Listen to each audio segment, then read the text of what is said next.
In our series on guitar chords, we spent a lot of time talking about triads. Remember stacking three notes in thirds. And we studied two types of third intervals, a major third, which is a distance of 4 semitones or half steps or 4 frets on the guitar, and a minor third, which is a distance of 3 semitones or half steps or 3 frets on the guitar. And we found 4 different triads from combining these major and minor third intervals, specifically the major chord, the minor chord, the diminished chord, and augmented chord.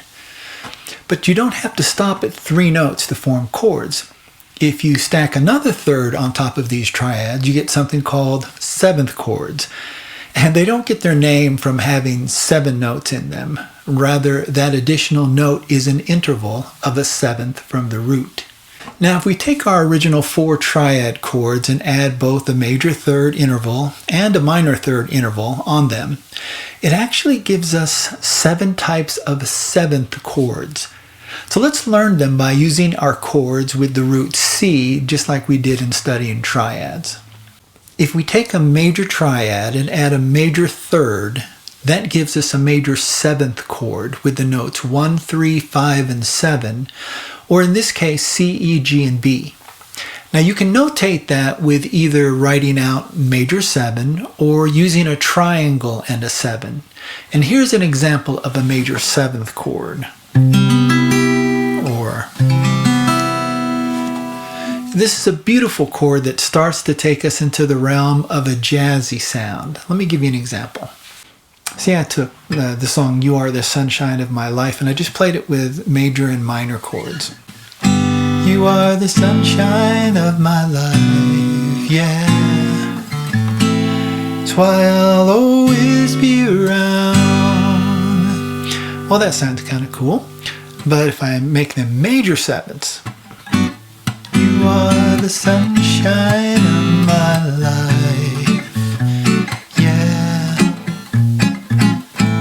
That's why I'll always be around. So, that's a major 7. Okay, if we take a major triad and add a minor third, that gives us a dominant 7th chord with the notes 1, 3, 5, flat 7, or in this case C, E, G, and B flat. Now, even though the full name is dominant 7, we can notate that by just calling it a 7th chord. Now, because we added a minor triad to a major triad, this chord can also be called a major minor chord.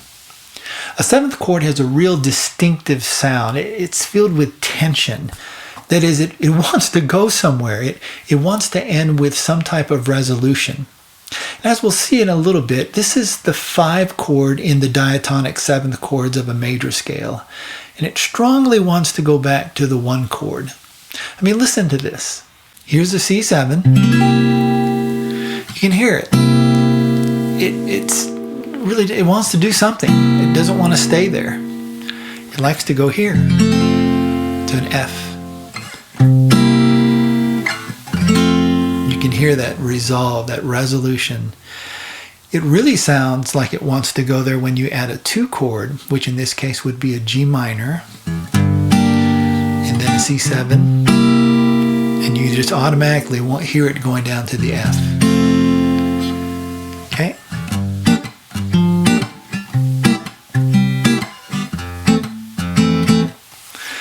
That's a good example of the dominant 7 or the 7th chord wanting to go somewhere because it's just so tense all by itself. Now, it can be used as a 1 chord. It can be used that way in a certain style, like in blues.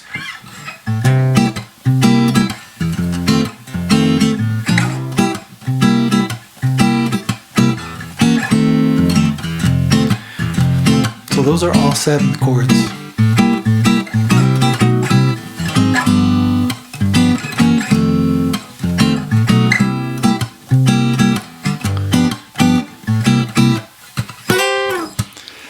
That is a dominant 7th chord.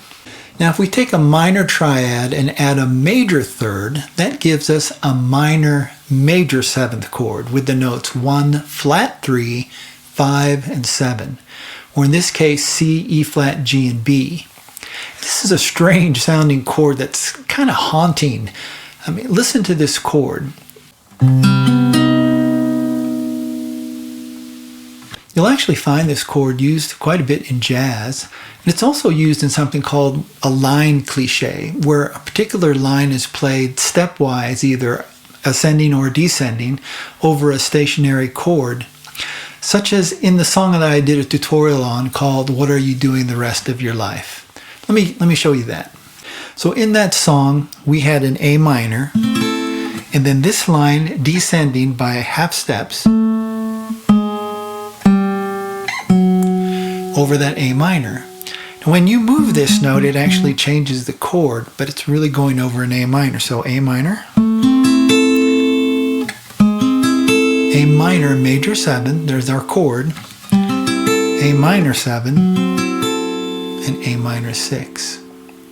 You might have also heard it in a really famous rock tune where you also have a line that's ascending. I don't want to go any further than that. I think you probably recognize it.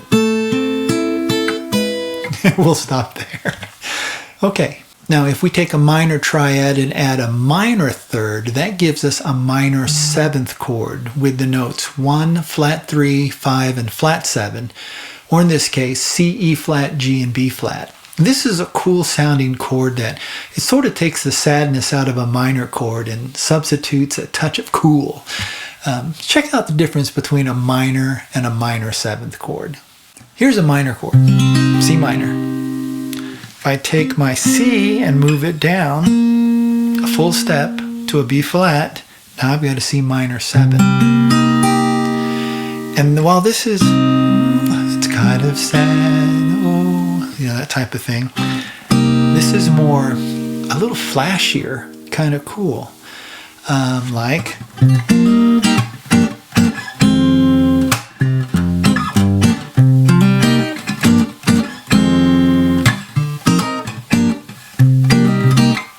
So you can see how it's used in songs like that because it's so cool.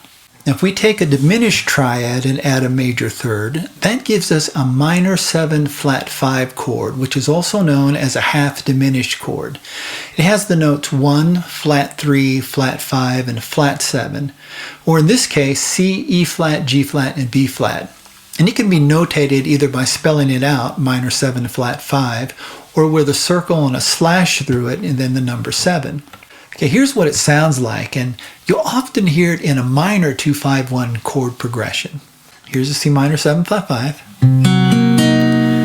Here's the 5th flatted. And you'll often hear it going to, say, like an F7 augmented 5th, and then to like a B flat minor 7 in this case.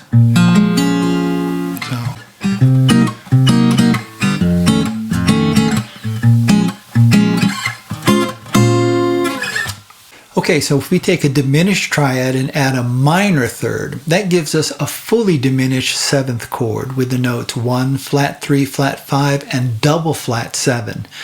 Or in this case, C, E flat, G flat, and A. Yes, it's possible to have something called a double flat. Now, if you examine the notes in this chord, they are all what's called a minor third distance from each other, all 3 frets from each other. In fact, if you go up in notes another minor third, that takes us right back to the root, C.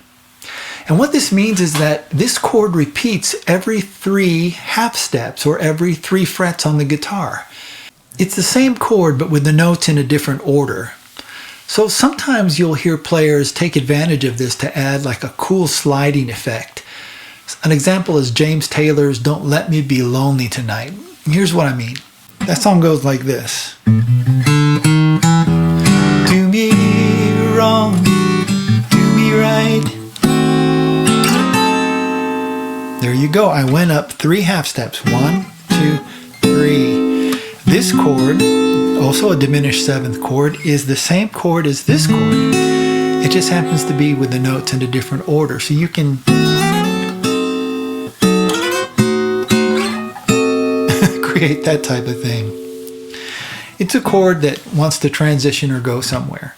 Now, if we take an augmented triad and add a major third, that really doesn't give us a seventh chord because we're just repeating the root. So it just actually stays an augmented chord. So for example, we'd have the notes 1, 3, sharp 5, and sharp 7, which would be C, E, G sharp, and back to C. That's why we actually only have 7 types of seventh chords by adding the major third and minor third intervals to our 4 types of triads. Finally, if we take an augmented triad and add a minor third, that gives us a major 7 sharp 5 chord with the notes 1, 3, sharp 5, and 7, or C, E, G sharp, and B. Now this is a very strange sounding chord that you won't find very often in, the standard music you hear, though you might find it in classical or jazz songs. So let me first play you a C major 7 sharp 5. Very odd sounding chord. How would you use it? If I play a minor 2-5-1 progression where the first chord is a B minor 7, flat 5, and then the next chord is a C major 7 sharp 5, and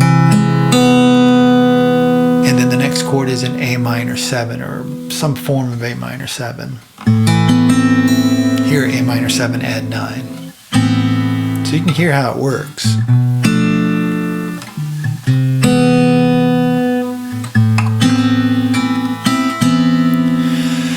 So the way to use this chord, or to think of it, is either think of the third of the chord, in this case in E, acting as the root, and that way you can think of it like E7, using a C major 7 sharp 5, that is. So you can hear how B minor 7, E7, A minor 7 sounds right.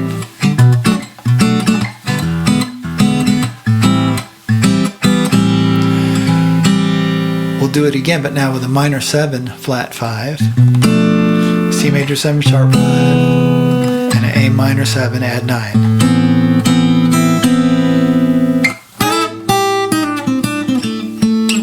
So that's a really cool chord, more often used in jazz, but you can use it as a 5 chord and really change the sound. Pretty cool. Okay, so taking the 4 triads that we learned and adding major and minor third intervals to each of them gives us 7 types of 7th chords, and you gotta admit, they sound pretty cool. Alright, we'll stop there with our introduction to 7th chords. In the next video in this series on guitar chords, we'll take a look at the diatonic 7th chords in the major scale. We'll look at the different forms and voicings of each, and then spend a lot of time discussing how you can actually use these chords in your playing. If you're not already subscribed, please do so and hit the alert so that you don't miss the next video. And if you found this video helpful, well, please hit the like button and then check out the videos in this series on guitar chords. Alright, thanks so much for watching. I really, really do appreciate it. Until next time, take care.